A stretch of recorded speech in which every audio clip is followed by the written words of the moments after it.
대법관 100명 던져놓고 그럼 안 할게 이래놓고 뒤로는 30명을 숨겼잖아요. 그렇죠. 결국 결론이 26명으로 났네요. 네. 이재명 대통령이 만드는 대법관이 22명에 달한다. 그게 너무 놀라워요. 그러니까요. 네, 그게 너무 놀랍고 또 예. 하나는 후보 추천 때 원래 법원 행정처장이 들어가는데 예. 저희가 몇 번 얘기해 드렸잖아요. 이번에. 천대요. 네, 천대협이 처음으로 그러니까 실제 민주당 성향인 사람인데 들이받았단 말이에요. 네. 원래 대법원에서. 21년에 문재인 정부 때 마지막에 이제 임명이 된 사람이잖아요. 네. 예. 그래서 이 사람조차도 지금 대법원이 여러 가지 그 특별재판부, 예. 내란 특별재판부에 대해서도 지금 문제점을 제기하고 하다 보니까 이번에 전 너무 깜짝 놀랐어요. 야, 이렇게까지 대놓고 티를 낸다고? 그러니까요. 너네 우리가 하는 거에 지금 네. 딴지 조금이라도 걸면 바로 이렇게 된다라는 걸 보여주는 거잖아요. 그리고 이게 약간 조폭의 이 운영 방식이잖아요. 네. 예. 이게 천대엽 같은 경우는 원래 이제 그러니까 좌파 민주당 성향의 인사이긴 하나 어찌됐건 간에 이 법원이라는 사법부라는 조직에 대한 애착은 있는 사람인 것 같아요. 네. 예. 법조인들 중에 그런 분들 많아요. 그러니까요. 그래서 그런 분 중에 하나이신 것 같긴 한데, 야, 어떻게 후보 추천해서 이렇게 법원 행정처장을 또 배제를 합니까? 그러니까요. 그런데 그렇게 사시면 민주당의 이 인재로서는 활동을 못 합니다. 이 조직에 대한 애착을 가지고 있으면 안 돼요. 아니 그래서 진영에 대한 애착만. 저는 너무 걱정스러운 게 이게 대놓고 보여준 거잖아요. 우리 26명 증언할 건데 네. 그중에 이재명이 22명 지명할 수 있는 상황을 만들었어. 네. 그리고 니네 우리 말하는 데 있어서 제대로 딴지 걸기 시작하면 우리 이런 식으로도 할 거야. 맞아요. 지금 이거 대법관들 증언시키는데 또 한 번 메시지를 강력하게 냈다라고 맞습니다. 저는 보여지거든요. 예. 정말 무섭다. 이거 진짜 무서워요. 네. 여기 얼마나 어떻게 늘리는지만 좀 보여드릴게요. 자, 기존 14명이잖아요. 여기에 대해서 1년 이제 유예를 둔다고 아까 홍영권님 말씀해 네. 주셨고 향후 3년간 매년 4명씩 늘리게 됩니다. 그럼 3, 4, 12 이렇게 돼서 26명이 되는 거죠. 그러면 이게 통과가 되면은 이재명 대통령이 임명할 수 있는 대법관 수가 22명이 됩니다. 너무한 거 아닙니까? 그러니까요. 26명 중에 22명이요? 예. 그럼 이거는 사실상 본인은 늙어 죽을 때까지 안정적인 아니죠. 이거 그냥 영구적으로 봐야죠. 네. 예. TO가 이런 식으로 잡혀버리면은 그렇죠. 자기 관련된 법들, 자기 지금 재판 관련해서도 지금 완전한 장치를 마련했다라고 볼 수 있는 거잖아요. 26명으로 늘리면 이걸 기한에 많이 두고 이렇게 정부의 다음 행정부까지 이렇게 네. 좀 같이 뽑을 수 있게 하든가 자기에서 수를 다 채운다잖아요. 네. 그러니까 일단은 12명이 늘어나는 거 이거는 온전히 본인이 다 임명을 하고 네. 그리고 그 사이에 지금 현직 대법관들이 또 퇴임을 하니까 또 그렇죠. 다시 또 임기 안에는 대통령이 임명하잖아요. 다 합치니까 그게 10명이래요. 그래서 총 22명이. 네. 한마디로 26명 중 22명이니까 우리나라 사법부는 이제 영구적으로 이제 좌파 성향으로 잡힌다. 그렇죠. 그리고 예. 요걸 좀 저희가 좀 나중에 추가적으로 좀 알아보고 말씀을 드릴 텐데 이게 네. 원래 임기가 6년이잖아요. 예. 근데 이 임기는 그대로 가는지 모르겠어요. 만약 이거를 또 늘리면 정말로 좌파에서 그냥 예. 끝나는 상황들이 올 수도 있어서 임기 6년에 그 재임 얘기가 그때 예전에 나왔던 것 같아가지고 몇 달 전에 네. 예, 그 30명 얘기로 저희가 많이 비판할 때 그때만 해도 임기는 6년 그대로였어요. 네, 예. 그러니까 근데 진짜. 이번에 다른 얘기 안 나오고 있거든요. 네. 예. 그러니까 임기가 6년이면은 자기들 입장에서는 땡큐일 거예요. 예. 그렇기 때문에 완전히 이제 사법부는 그렇죠. 최소 그 다음, 그러니까 이재명 다음 것까지는 좌파의 이 성향의 법관들이 채워져 있는 거죠. 그러니까 이게 돌아가는 이 사이클을 보니까 이게 문제가 지금 어떻게 생기냐면은 항상 과반 이상을 계속 이제 가져갈 수 있더라고요. 네. 그러니까 만약에 다음 정권 이제 생각도 하기 싫지만 그렇죠. 뭐 이제 정청래 정권이다 이렇게 되면은 그 다음에 바꾼다 하더라도 대법관은 그대로 유지가 되는 거예요. 네. 예. 그러면 뭐 임기에 따져서 이렇게 뭐 바꾼다 이렇게 해도 지금 보면은 왜 4명씩 이제 3년간이잖아요. 그렇죠. 그럼 순차적으로 이렇게 바꾸는데 그 바꾸는 과정에서 야당은 또 가만히 있겠어요?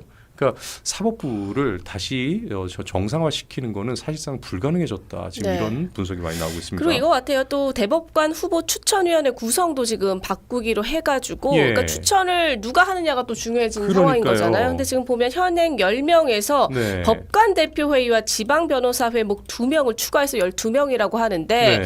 그런데 우리 앞서서 이번에 법관 대표회의가 어떤 회의체인지 알았잖아요. 예, 그렇죠.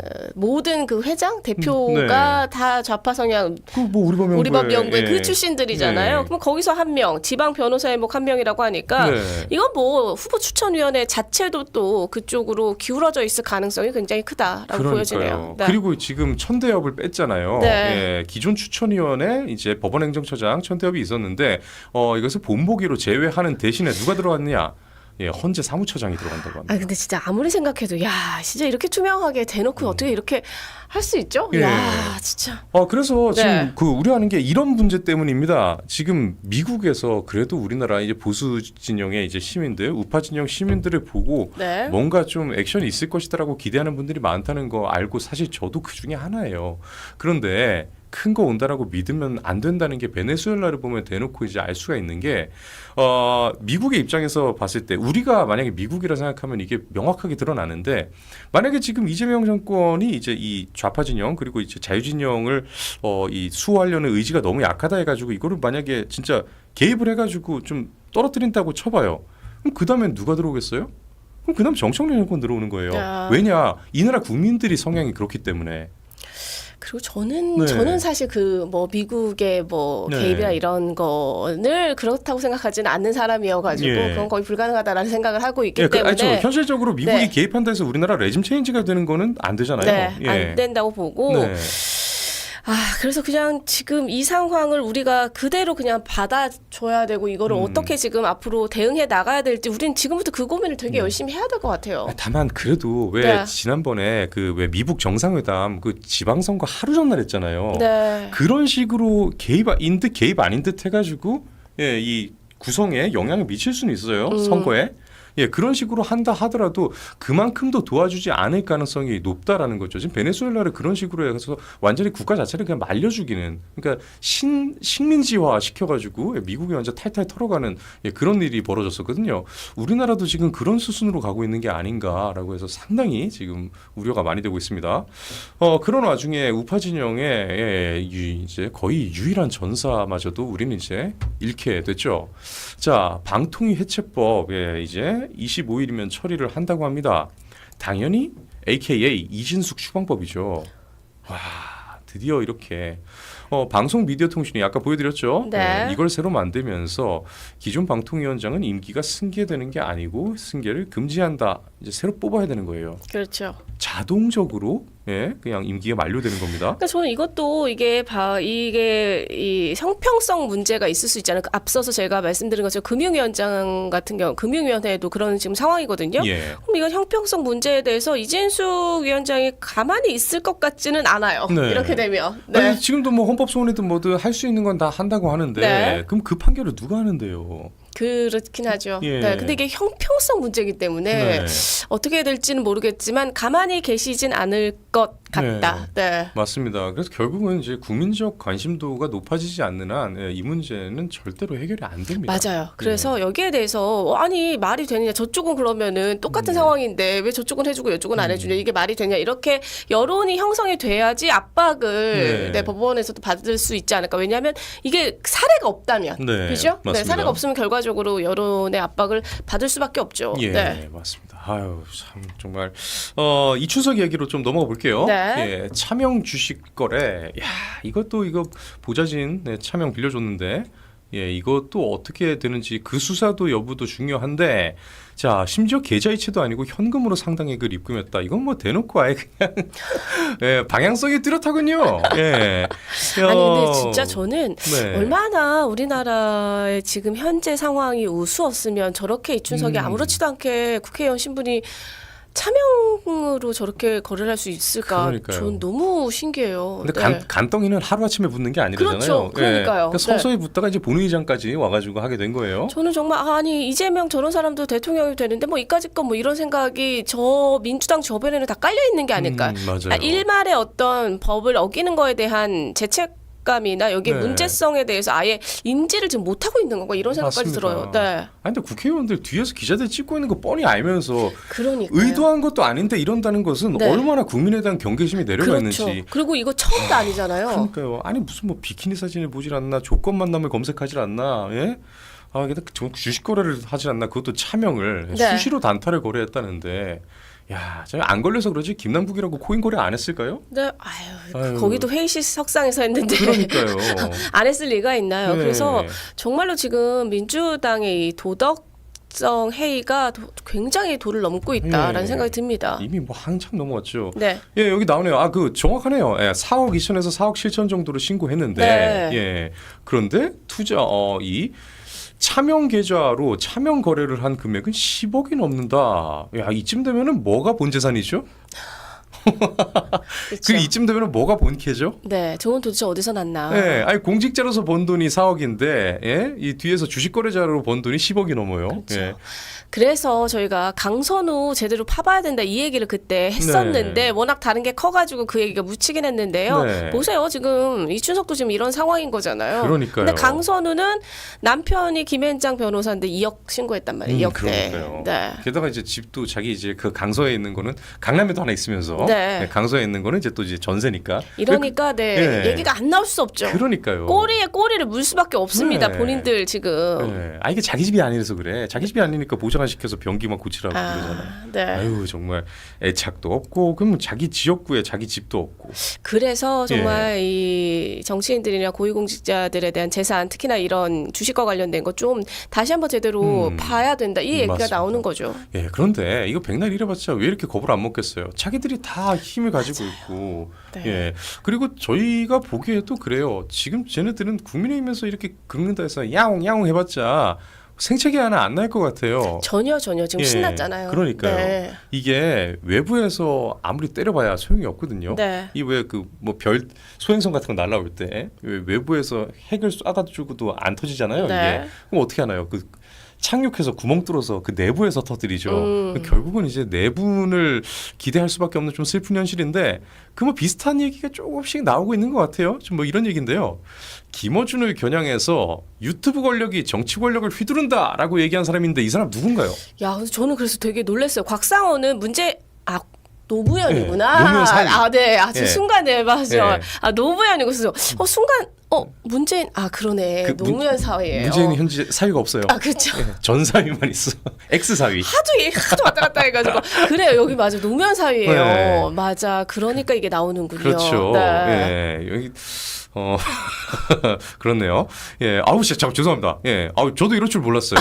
예, 안 보였구나. 야, 저희 안 보였어요? 부조정실에서 센스 있게 제가 바로 넘겼구나. 김어준이 이러고 있는 사진이 하나 있었는데 그러면 지금 되게 궁금해하실 것 같은데 어떤 사진인지. 테러 한번 할까요? 네. 예, 반짝 한번 해주세요. 자, 하필 깎고. 또 이런 금방 또 빠르게 지나가셨네. 네. 네. 우리만 당할 수는 없지, 여러분. 네, 지금 859분의 시청자와 함께 당했습니다, 우리가.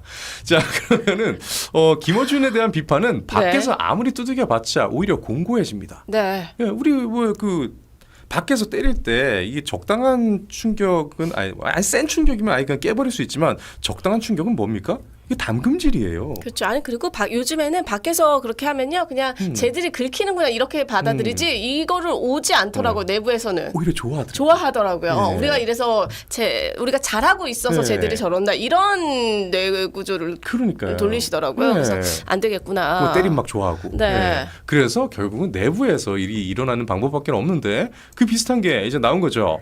자, 곽상원, 노무현 사위 곽상원. 특정인의 생각을 따르는 것이 민주적 결정이라고 한다. 근데 김어준 아니라도 니들은 항상 특정인의 생각에 따라왔잖아요. 그게 이해찬이었다가 이재명이었다 이 정도 차이지. 예, 이거잖아요. 그래도 그쪽은 정치인인데 네, 얘는 이제 듣보잡이잖아요. 맞네요. 이게 민주적 정당성을 그래도 형식적으로나마 갖추고 그럼요. 있는 국민에게 의해서 뽑힌 사람들이니까 그건 큰 차이가 있군요. 그럼요. 예. 네. 그러니까 자기가 제가 볼 때는 곽상원도 예. 아무리 봐도 김어준은 아닌 것 같은 거죠. 지들이 봐도 아니지 솔직히. 네. 예, 이것이 사람이라면. 근데 이게 갈수록 더 이게 커지고 있는 게 더 문제인 거잖아요. 그러니까요. 저희가 지금 아침에 저희 방송하기 전에 김어준 그 유튜브 보면서 30만 명 실시간. 그러니까요. 깜짝 놀랐어요. 도대체 저분들은 뭐 하는 분들일까 네. 이런 생각을 한 거잖아요. 근데 제가 한번 그 팀장님께 여쭤봤어요. 네. 그 왜 프로게이머 그 롤이라고 하는 그 전 세계적인 게임 있잖아요. 네. 이것도 물론 결승전 같이 전 세계인들이 볼 때는 뭐 100만 명이 넘게 시청을 한대요. 근데 우리나라의 이제 페이커라는 네. 이제 거의 뭐 국민적 영웅이죠. 저도 네. 예, 이 사람이 이제 소속된 그 T1이라고 SK 소속의 그 단체가 게임을 할 때 이때는 많이 보면 한 12, 15만이래요. 그러니까 김어준을 못 이기는 거예요, 페이커가. 네, 저는 웬만큼 지금 실시간 이 정도 나오기가 쉽지가 예. 않아요. 무슨 큰일이 있었던 게 아닌 이상. 그러니까요. 근데 이 실시간이 매일인 거잖아요, 매일. 그러니까 15만이 넘으려면 이게 국제적으로 봐야 돼. 어. 이 외국인이 같이 봐야 돼. 어. 예, 그러면 이제 높은 확률로.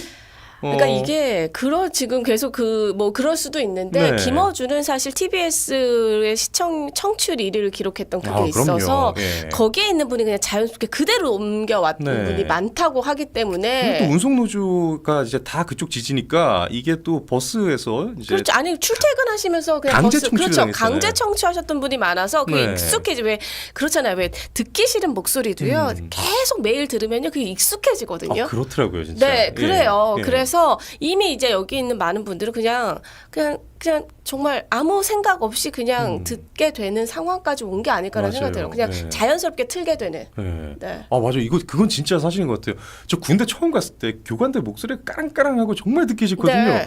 야, 나 지금 어떻게 살지? 가뜩이나 청력도 예민한데.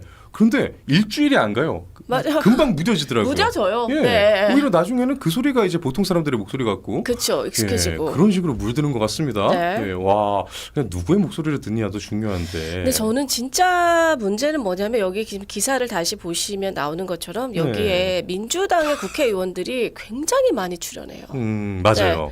거의 뭐 그냥 전폭적으로 지금 출연하죠. 보면 예. 친여성 그러니까 조국혁신당까지 합쳐서 네. 119명이 1년간 인터뷰 등 직접 출연 등 했고 예. 총 합하면 832회, 832회 출연했다는 복수 거죠. 출연 많이 하니까. 네. 예. 그러니까 어마어마한 거예요. 하기사 강훈식이 보세요. 이거 대통령 비서실장이라는 인간이 이번에 다녀와가지고 어디 갔습니까? 김어준 나갔죠. 뉴스공장 가서 한 거예요. 표면적으로는 기존의 레거시 미디어가 아니라 유튜브로도 우리는 이제 그 국민에게 알리는 저변을 뭐 이렇게 넓히겠다라고 하지만 어디 그게 그런가요? 자기들 진영으로 그냥 한정하겠다, 전 국민에게 알리는 걸 포기하겠다라는 얘기잖아요. 명확하게 이거 의도가 그렇죠. 드러나는 건데. 그리고 이 국회의원들이 이렇게 많이 출연하고 그러다 보니까 못 나가서 안달이라는 얘기가 그러니까요. 나오잖아요. 그러니까 네. 김어준이 또 국회의원을 대하는 태도가 네. 자기가 상황이고야 니들 말 잘 들어 이거잖아요. 네. 국회의원은요 국민을 대신한 건데 그 네. 얘기는 그럼 국민 위에 김어준이 있다라는 얘기예요. 그럼 어떻게 이걸 바라볼 수 있냐 이런 생각이 드는 그러니까요. 거고 저는 또 하나 얘기를 드리고 싶었던 게 지금 이 출연 횟수나 이런 걸 보면서 예. 앞서 왜 우리 뭐 민주당이나 이 김어준이나 이런 사람들이 극우 유튜브라고 표현하는 그 여러 채널들이 있잖아요. 예. 거기 보시면요 국민의힘 의원들이 몇 명이나 출연하실 것 같아요. 거의 없어요. 거의 없어요. 예. 네. 아니 우리 방송만 해도 거의 없는데. 없어요. 진짜 예. 구독자 수가 한 뭐 탑 10에 든 사람들 해도 네. 국민의힘의 국회의원이 출연한 게 별로 없어요. 그런데 네. 앞서 왜 장동혁 후보나 물론 저는 이제 거기 무슨 면접 형식이라는 거를 뭐 거기에 대해서 옹호하거나 긍정적으로 보진 않지만 조금만 출연해도 난리를 피잖아요. 전환길 뉴스 같은데요. 네, 예. 거기 출연하면 극우 유튜브에 출연한다 난리를 치는데 맞아요. 김어준 보세요. 거의 다 출연을 했어요. 예. 아니 이거는 의원들도 좀 문제가 있는 게 많이 문제가 있죠. 예, 이게 지금 민주당 의원들 같은 경우는 진짜 뭐 지금이야 인기가 많아서 서로 출연하지 못해 안달이지만 예전에도 항상 그냥 자기들이 당연히 가야 되고 부르면 무조건 가고 이랬거든요. 네. 뉴데일리는 다행히 그래도 저희가 연락을 했을 때 의원들은 자기 스케줄 되는 한 그냥 최대한 나옵니다. 근데 저희가 일단은 자주 뭐 이렇게 뭐 부르지도 않을 뿐더러 부를 만한 건수가 없어요. 뭘 해야 뭘 부르든가 말든가 하지. 뭐 아무 일도 안 하는데 갑자기 뭐 오늘은 이분 초대합니다. 이런 식으로 부를 수는 없잖아요. 거기는 뭐 근데 아무 일 없어도 다 초대해서 오더라고요. 뭐 그렇긴 한데. 네. 예. 그런데 그 와중에 이제 다른 유튜버들 얘기를 들어보니까 연락을 하잖아요. 국민의힘 의원들이 뺀대요. 네, 빼요. 예, 안 나간대요. 네, 예. 그렇죠. 그래서 그것도 지금 상당히 큰 문제 같습니다. 이런 분위기 자체가에 대해서 저는 뭐 예. 어떤 지점을 지적하고 싶냐면 국민의힘에서의 문제가 아니라 민주당에 대해서 저런 지금 상황, 김어준의 저 상황에 대해서 국민들이 굉장히 비판 지점을 해야 되는데 네. 여기에 대해서는 그렇게 비판을 하고 언론도 굉장히 문제인 것처럼 얘기를 하는데 네. 김어준의 지금 이 많은 민주당 의원들이 나가는 거에 대해서는 문제 제기를 안 한다라는 거예요. 맞아요. 그런데 요즘에 슬슬 한두 곳에서 나오고 있는 거고 네. 여기가 지금 주간 경향에서 지금 얘기했다는데 경향신문에서 지금 대대적으로 이걸 시리즈로 보도를 하고 있거든요. 예. 그러니까 이런 것들이 좀 많아져야 돼요. 이걸 맞습니다. 언론이 지금 얘기를 해야죠. 예. 네. 참고로 여기 국민의힘과 개혁신당에서는 현역 의원이 단 한 명도 출연하지 않았대요. 자, 이제 누가 극이죠? 예, 이렇게. 그렇죠. 저는 예. 여기 보시면 네. 국민의힘과 개혁신당 단 한 명도 예, 출연하지 않았다고 합니다. 네. 이건 부르지도 않았고 뭐 갈 생각도 없고 서로 간에 그런 얘기고 애당초 이 방송이 그런 식으로 운영이 된다라는 얘기거든요. 그렇죠. 예, 가면은 여당에서 예를 들어 자기들 진영이 아니면은 좀 많이 비판을 하긴 하더라고요. 그러니까 이게 그냥 말 그대로 정량적으로만 평가하면은 얘네도 여당 비판도 같이 하기는 해요. 네. 근데 그게 밖에서 봤을 때 이게 어떻게 여당 비판이 되느냐 여기 이 평가는 나올 수밖에 없죠. 뭐 계속 뭐 사실 뭐 수박 뭐 네. 이런 거 뭐 네. 찾겠다는 거 아니에요? 사실 그런 방송도. 예, 다 수박 색출할 때 그럴 네, 때만 욕하죠. 그렇죠. 예, 그 외에는 오로지 다 그냥 우파 진영만 욕하는 그런 방송인데, 네. 자 어디가 극인지 예, 우리는 다시 한번 그렇죠. 예, 그래서 좀 생각해볼 예, 필요가 있죠. 오죽하면 지금 곽상원 의원도 비판이나 견제가 어려운 신성 불가침에 영향이 됐다 이렇게 예. 비판하는 거 아니겠습니까? 그러니까요. 그러면 결국은 이제 친노의 그러니까 한마디로 그 노무현의 사위가 이 김어준과 이렇게 붙었다는 얘기는 이것은 노무현의 사위 그러니까 곽상원 의원은 또 어느 쪽에 지금 저도요. 예, 소속이 되어 있으며 네. 어느 쪽과 김어준 간의 갈등이 또 촉발이 됐으며 여기에 대해서 이게 지금 상당히 궁금해지는 거거든요. 이것은 추가적으로 팔로우를 해서 여러분께 계속 말씀드릴게요. 네. 사실은 예, 내부에서 갈라지지 않고서는 지금 저 큰 덩어리 방법이 없습니다. 예.